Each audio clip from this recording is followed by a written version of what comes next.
Der Kathi, seine Doktorin, findet außer, dass nimmer lang Zeit hat zum Kinderkriegen.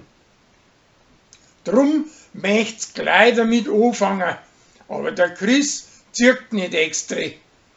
Schließlich lässt er sich aber nachher da drauf ein. Der Gregor lässt sich von der Uri beibringen, wie man Kaugummibladern macht, damit das seine Schwester sagt, dass er's gerade so gut kann als wie sie. Der Pfarrer braucht einen Wisch vor einem Amt, damit dass er einen deutschen Führerschein kriegt. Und Josie hilft dem zuständigen Sesselpfurzer in die Schuhe rein. Für das kocht der Pfarrer nachher auf Indisch und sie isst mit ihm. Es sind teuerne Flaschen Shampoos, wird im Netz versteigert. Und Rosi und der Hubert und den sei Alte spannen nicht, dass sie sich zu dritter gegenseitig auftreiben. Bis auf 370 €.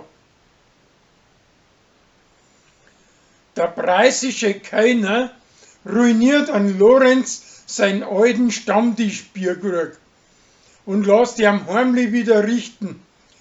Aber bis er wieder da ist, meint Josie, den hätte etwa krampft.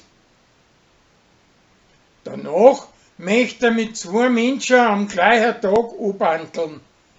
Aber die kommen dahinter und mengen die einmal 2 nimmer. Schließlich möchte er einen Lansinger Schandfleck verschönern.